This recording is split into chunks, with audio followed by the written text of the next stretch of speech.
After funding her lifestyle for 3 years, she publicly dismissed me, so I cut her off and rose higher than she ever expected. I'm 28, male, and was with my girlfriend, Mia, 26, female, for just over 3 years. We met at this fundraiser for kids with cancer back in 2021. I was there donating proceeds from my trucking business, and she was handling the PR for the event. First impression? Straight up smoke show, like turn every head in the room hot. Not just physically, though she definitely had that going, but the way she commanded attention when she spoke. Confident, articulate, with this laugh that made you feel like you were the funniest person alive when you caused it. A bit about me. I own a mid-size logistics company. Started with one beat-up truck 8 years ago, working 20-hour days, sleeping in the cab to save money. Now I've got a fleet of 12 and 15 employees. No college degree. But I built this from nothing. Make solid 6 figures most years. Not fuck you money, but comfortable enough to take nice vacations and never worry about bills. I work hard, play hard, and value loyalty above pretty much everything. Mia was a marketing executive at this big corporate firm downtown. Master's degree from some fancy school, impressive title, the whole package. Always dressed like she stepped out of a magazine, not a hair out of place. When we started dating, I thought I'd hit the jackpot. Beautiful, ambitious woman, who seemed to appreciate how hard I worked. First couple of years were pretty great.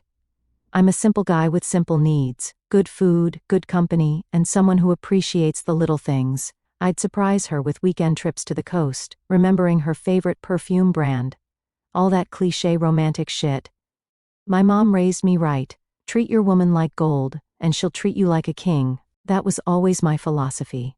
Mia loved gifts. Loved them. Designer purses, jewelry, fancy dinners at places where they don't even put prices on the menu.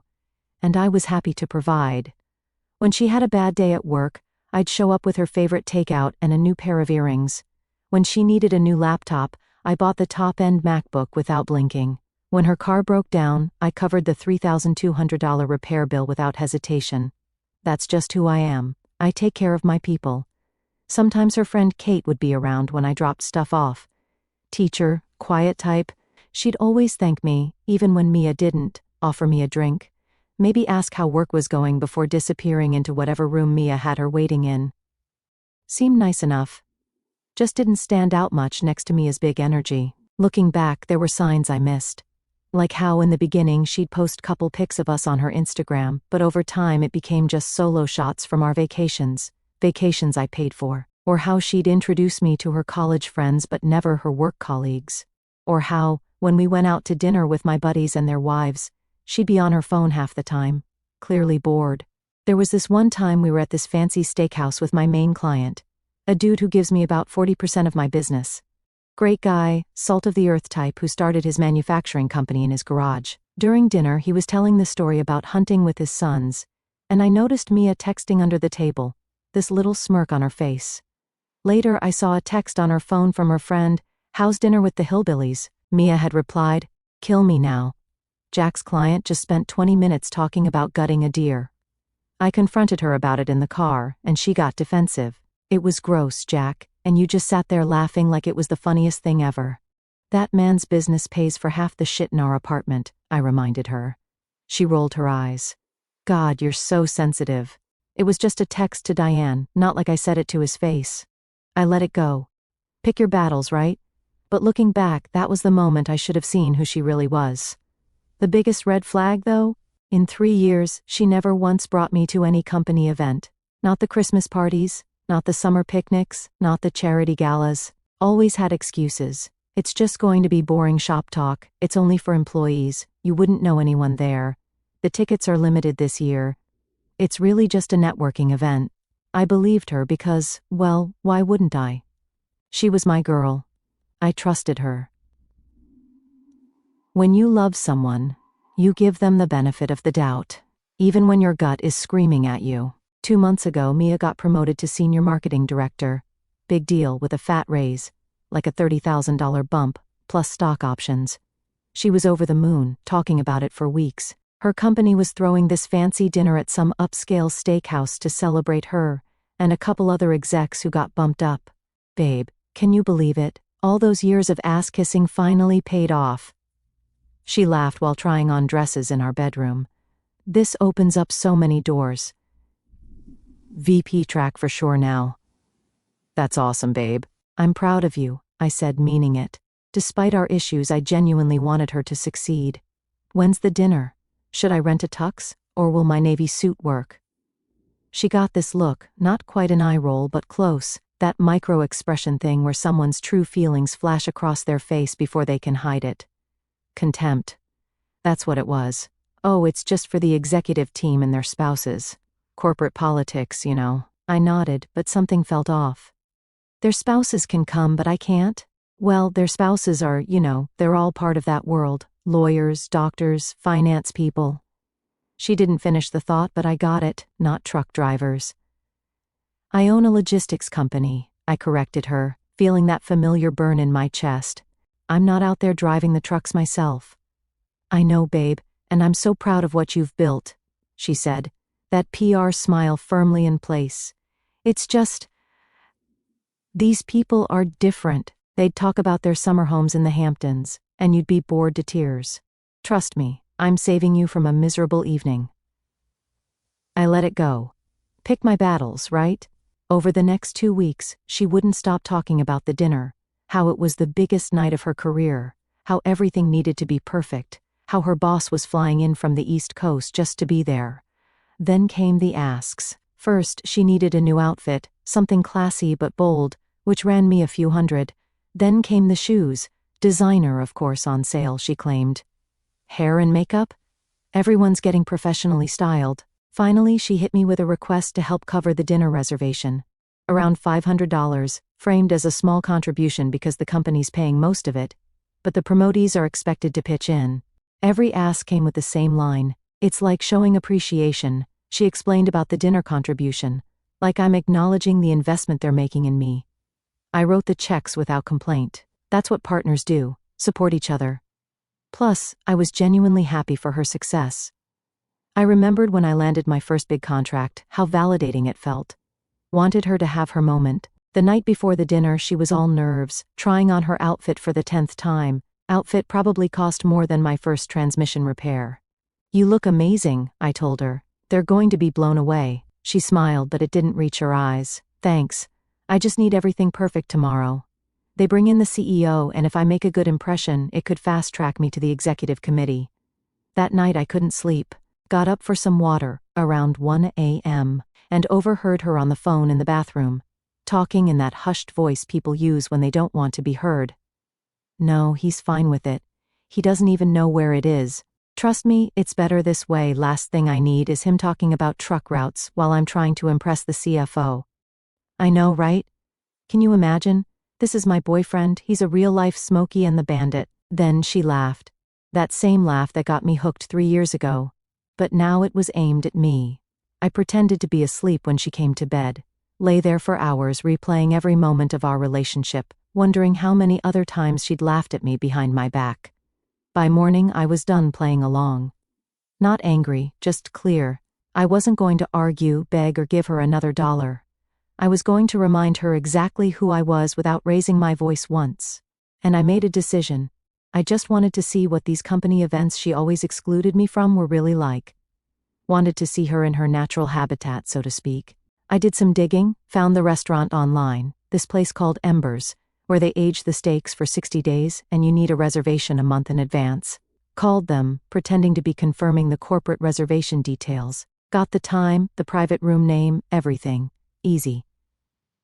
That evening, Mia left at 6, all dolled up, kissing me goodbye. Don't wait up. It'll probably go late, and there might be drinks after. I waited an hour, took a long shower, trimmed my beard to perfection, put on my best suit, the one I wear to sign major contracts, my grandfather's vintage watch, and drove downtown. Parked a block away from the restaurant, this place where steaks cost more than my first truck payment. Walked in casual, confident, straight shoulders, eye contact with the hostess, firm handshake. Told her I was joining the corporate party but running late. She led me right to them, no questions asked. Guess I can clean up pretty nice when I want to. I didn't make a scene, just took a seat at the bar area that had sight lines to their private dining room. ordered a club soda with lime, and watched. Mia was in her element, laughing, touching people's arms when they spoke. That social butterfly thing she does. I counted 20 people, all in expensive clothes, looking important. Her boss was this older dude with silver hair who kept parading Mia around like a prize pony. What struck me most was how different she seemed. Back home, she was always tired, often complaining about work, about her colleagues, about the pressure. Here, she was energized, eyes bright, gesturing animatedly as she told some story that had everyone at her table laughing. About an hour in, this younger guy in a blue suit came to the bar for drinks. He noticed me watching the room. "You with the corporate group?" he asked, friendly enough. "Sort of," I replied. "My girlfriend's in there." "Mia." His eyebrows went up.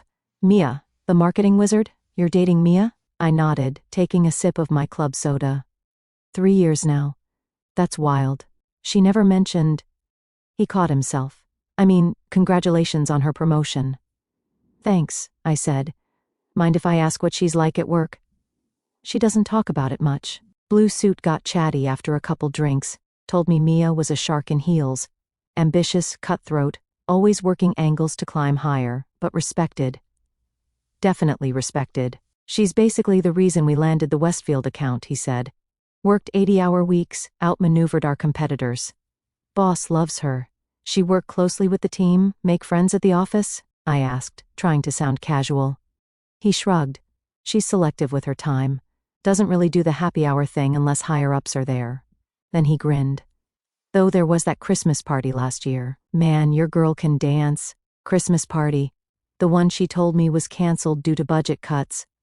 You should come meet everyone," he suggested. "They'd love to meet Mia's boyfriend. She's always so private about her personal life." Before I could answer, he was leading me over. We walked into the private room, and heads turned. Mia was mid-laugh with some woman when she saw me. The smile dropped from her face like it was made of stone. "Jack," she said, my name sounding foreign in her mouth. Blue suit, whose name was Tom, I learned, slapped my shoulder. "Found your boyfriend at the bar. Can't believe you've been hiding him for 3 years." The awkward silence lasted about 2 seconds before Mia recovered, plastering that PR smile back on. "Oh no, there's a misunderstanding." She laughed, high-pitched. "Jack's not my boyfriend." I kept my face neutral, waiting. Part of me still hoping she'd introduce me properly, say, "This is my partner Jack," or something, give me some dignity. "He's just my driver for tonight. My car is in the shop." I literally froze. Driver. Not boyfriend, not partner. Funny thing was, the cufflinks I wore that night, a gift from her 2 Christmases ago, engraved with "To My Rock." And there I was, suddenly just the guy who drove her there. Nah, that moment broke something I didn't even realize I'd been holding on to. Tom looked confused, but she cut him off. "Jack likes to joke around, don't you, Jack?" As I stood there processing it, still keeping my cool, she leaned in real close, with that fake PR smile still plastered on, and said under her breath, just loud enough for me to hear, "You should be grateful I even let you in." That was it, right there. The switch flipped. That wasn't just disrespect. It was her telling me straight to my face I was beneath her, after everything I gave, paid for, and stood by. That was her takeaway. Everyone was staring now. The silver-haired boss, the woman Mia had been laughing with, all these strangers in expensive clothes looking at me like I was some weirdo crashing their party. I had 2 options, blow it up or walk out like a man who doesn't beg for respect. I picked the second. I looked her dead in the eye and said, "Calm as hell, truck's waiting out front when you're done." She blinked, like I just snatched the script out of her hands. Then I turned to the room, gave a nod, and added, "Congrats on the promotions. Enjoy the night." I walked out, head high, finished my soda at the bar, left a tip that probably outclassed half the room, and drove off with 0 regrets. On the drive, I called my buddy Steve. "Hey man, can I crash at your place tonight? Everything all right?" he asked. "Not really. Tell you when I get there." Went home, packed a bag with essentials, left Mia's key on the counter with a note, found my own ride home. "Staying at Steve's for a few days. We need to talk, but not tonight." Then I drove to Steve's place, crashed on his couch, and told him everything. Good dude that he is, he just listened, didn't judge, offered me his guest room. For as long as you need it. First thing I did after dropping my bag was cancel every card Mia had access to. Shared subscriptions? Gone. Her car insurance I was paying? Cut off. Spotify family plan? Down to a party of one. I wasn't just walking, I was deleting every thread that tied us together. Mia blew up my phone that night, call after call, voicemail after voicemail, each one more desperate than the last. A few texts popped up that I actually read. Where are you? Call me. Are you seriously this upset over a joke? I'm sorry, okay? Please just talk to me. I didn't respond to any of them, turned my phone off, and got the first decent night's sleep I'd had in months. Woke up to sunlight and the smell of coffee. Steve's wife, Jen, had made breakfast. She didn't ask questions, just squeezed my shoulder and said, "Eat." Everything's better with a full stomach. After breakfast, I turned my phone back on. 16 more missed calls from Mia, 3 from numbers I didn't recognize, probably her friends. I texted her, "I'm fine. Staying at Steve's. We'll talk tomorrow. Don't come here." Then I spent the day helping Steve work on his project car, this 67 Mustang he's been restoring for like 3 years. Mindless mechanical work, exactly what I needed. Then Mia showed up anyway. Steve answered the door. "Is Jack here?" I heard her ask, that PR voice in full effect. "I've been so worried. He doesn't want to see you right now," Steve said firmly. "He said he'll talk to you tomorrow." "I just want to explain," he said. "Tomorrow," Steve repeated, then closed the door. I could hear her yelling outside for a few minutes, then the sound of tires squealing as she drove off. The next day, I went home around noon, knowing Mia would be at work. Grabbed more clothes, my laptop, important documents. Left her another note with a time to meet at a coffee shop near our place. Public setting, neutral ground. She was already there when I arrived, makeup perfect despite her red-rimmed eyes. She stood up when she saw me, tried to hug me. I stepped back. "Jack, thank God. I've been going crazy worrying about you." I sat down. "Let's skip the drama, Mia. 3 years, and I'm just your driver?" It was a stupid joke. I panicked. Tom caught me off guard. "You weren't caught off guard. You were ashamed of me. Have been for a long time." "That's not true," she protested, but her eyes said otherwise. "Christmas party," I said flatly. "The one you said was canceled." "The charity gala in March. The one you said was employees only. That blue suit Tom mentioned bringing his girlfriend to the company picnic, where spouses were specifically invited that you conveniently forgot to tell me about." She looked cornered. "Those events aren't as fun as they sound." "Drop it," I cut in. I heard the call. "Last thing I need is him talking about truck routes while I'm trying to impress the CFO. Ring any bells?" Her face dropped. I was stressed. "I didn't mean." "You meant it," I said, steady. "And here's the thing. It's not about you being ashamed of me. That's your insecurity to carry, not mine." She opened her mouth, trying to form something soft. "You know I care. We live together." "Yeah," I leaned back. "Then name one thing about me that isn't surface level." She froze, blinked. "Nothing." "Exactly. I said 3 years and you never really saw me. Just what I could cover for you." She tried again, voice cracking. "That's not fair." "We all are," I said flatly. "The difference is, I never made you small to feel big." And I left her with that. "You don't understand the pressure I'm under," she said, voice trembling. "These people aren't like you. They judge everything. Who you date, what schools you went to, what your parents do. And I don't measure up." "That's not what I'm saying." But her face said otherwise. "Look, in that world appearances matter.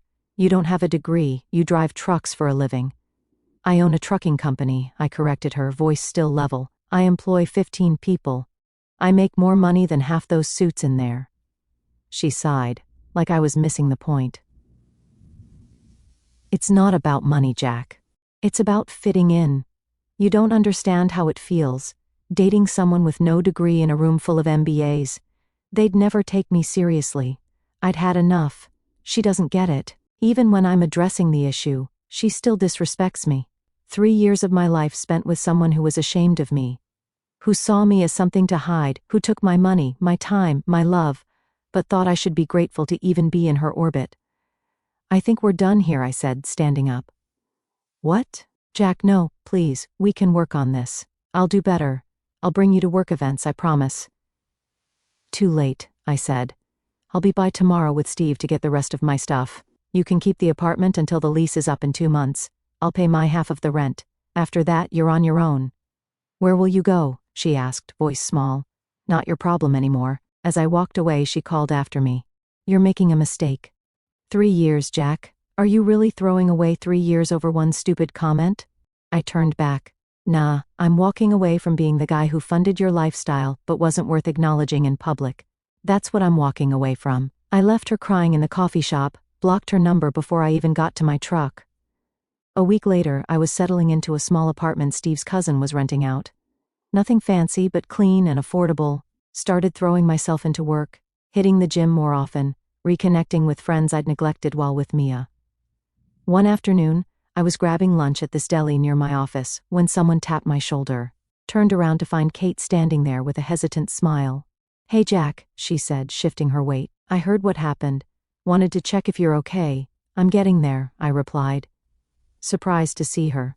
Wanna join me? Over lunch, Kate told me Mia had made me out to be the jealous boyfriend who couldn't handle her success. But she'd known Mia since they were kids, and said this wasn't the first time Mia twisted the truth to suit herself. She believed I deserved better than being reduced to someone's driver after 3 years together. When I asked if Mia had always been like that, Kate said status had always mattered to her. Back in high school, she even dropped a friend because her dad lost his job.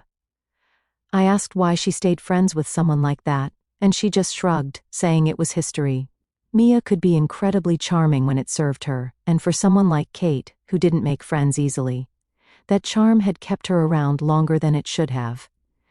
We talked for almost 2 hours. Turns out, Kate had been on the receiving end of Mia's superiority complex too. Little digs about Kate's modest teacher salary, comments about how Kate could do better with her looks if she just tried harder, the way Mia would use Kate as a backup plan, then ditch her when better options came along. Remember Mia's birthday last year, that trip to the beach house? Kate asked. I nodded. I'd paid for the rental. 3 bedrooms for Mia, me, and 4 of her friends. She made me sleep on the couch, Kate said quietly. Said the rooms were for couples only, even though I was supposed to share with her single friend Lisa. Then Lisa brought some guy back and got the room. Why'd you put up with it? Kate shrugged. Same reason you did, probably. When you care about someone, you make excuses for them. Before she left, Kate handed me a book, Can't Hurt Me by David Goggins. It helped me through some tough times, she explained. Thought it might help you too. That conversation with Kate was the first time since the restaurant incident that I felt truly seen, not as Mia's boyfriend or some guy with a truck business, but as a person with real feelings and experiences. Over the next few weeks, Kate and I started texting occasionally. Nothing flirty, just checking in. How's the new place? Did you finish that book? My students asked about the trucks today. Told them about your business. Meanwhile, Mia alternated between rage and bargaining. She'd create new email addresses to bypass my blocks, sometimes calling me an asshole for embarrassing her, then declaring her undying love in the next message. When those went unanswered, she started sending mutual friends to plead her case. She's a mess, man, my buddy Mike reported after running into her at a bar. Crying, saying she made the biggest mistake of her life. I stayed firm, packed the last of my stuff from our old place with Steve's help, left my key on the counter. Closed that chapter. About a month after the breakup, Kate texted me on a Friday, having a small get-together tomorrow. Board games and pizza at my place, nothing fancy. Wanna come? I accepted, figuring it would be good to be around people who weren't connected to the Mia drama. When I arrived at Kate's cozy apartment, I was surprised to find just 4 other people there. 2 couples, all teachers from her school. No big crowd to hide in, but it was nice, relaxed. We played Catan, laughed about ridiculous school stories, ate too much pizza. Nobody asked about my degree or made snide comments about my job. When I mentioned a challenge with a new route my drivers were handling, they asked thoughtful questions. Around midnight, the others left, and I stayed to help clean up. I thanked Kate for the invite, telling her I hadn't realized how much I needed it. She smiled and said, "It was nice seeing you laugh again." Although my soul felt cold and hollow, like nothing could really reach me, something about the way she said it made me pause. Look at her. Really look at her. Not as Mia's friend Kate, but as her own person. She was wearing jeans and a simple green sweater that matched her eyes, hair pulled back in a messy bun. Nothing fancy, but she looked beautiful. What? She asked, noticing my gaze. Nothing, I said, shaking my head. Just realizing some things. Like what? Like how sometimes what you need has been right in front of you, but you were too distracted to notice. She blushed slightly. Jack? Sorry, I backpedaled. That was too much. I should go. She caught my arm as I turned. It wasn't too much. It's just complicated. You're fresh out of a relationship with my friend. Ex-friend, I corrected. Still, I don't want to be your rebound. I nodded. Fair enough. Friends, then? Friends, she agreed with a smile. But as I drove home that night, I couldn't stop thinking about her smile, her laugh, the way she listened, really listened, when people talked. 2 days later, Kate mentioned her car was acting up, so I spent Sunday afternoon replacing her brake pads in the parking lot. When I finished, we sat on the curb with cold drinks, talking. She asked why I stayed with Mia so long, and I admitted it was easier to keep going than face what wasn't working. She said I deserved someone who was proud to be with me. Something shifted between us in that moment, but we left it unspoken. After that, we started spending more time together. Just friends, though we both felt the unspoken tension growing. About 2 months after the breakup, I was working late when my receptionist buzzed. Mia was there, said it was urgent. I hadn't seen her since the coffee shop. She walked in, looking different. Same designer clothes, but shorter hair, toned-down makeup, and an awkward stance in the doorway. Nice office, she said, looking around at the maps on the walls, the industry awards on my shelves. I've never been here before. What do you want, Mia? I asked, not getting up. She took a deep breath. I talked to my therapist about what happened, about how I treated you. She helped me see some things. You're in therapy? I couldn't hide my surprise. Started a few weeks ago, after everything. She sat down across from me.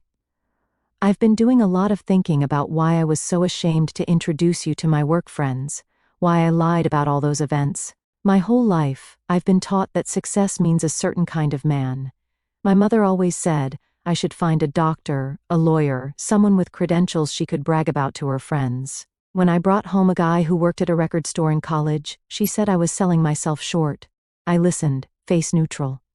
When I met you, I was attracted to your confidence, your drive. You were so different from the corporate guys I usually dated, but I never fully shook those messages, that you weren't the right kind of successful.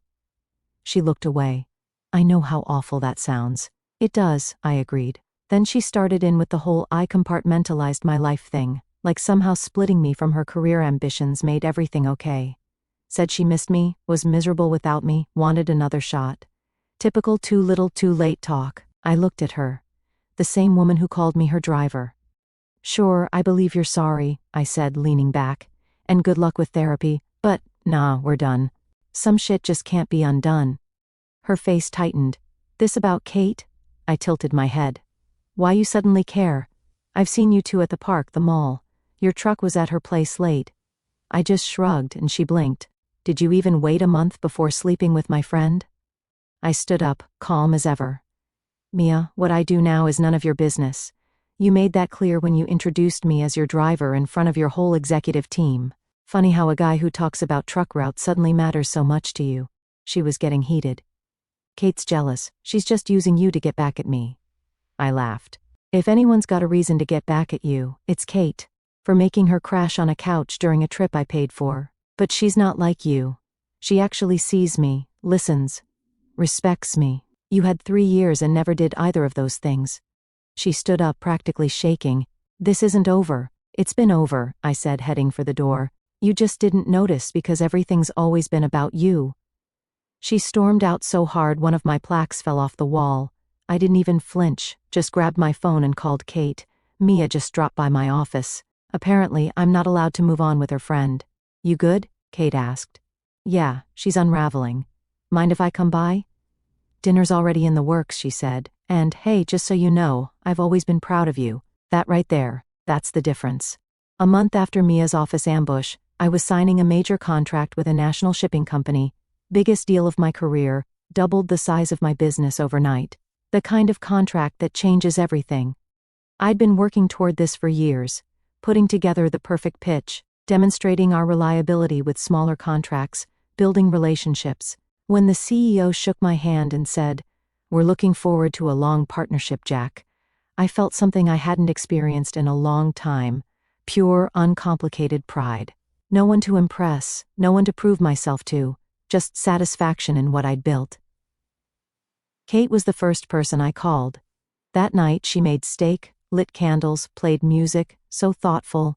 Over dessert she admitted she'd had feelings for me for a long time, even back when I was with Mia, but never acted on them. Said she didn't want to just be the friend who helped me through a breakup. I leaned in and kissed her, no pressure, just something that felt real. She asked about Mia, more curious than concerned.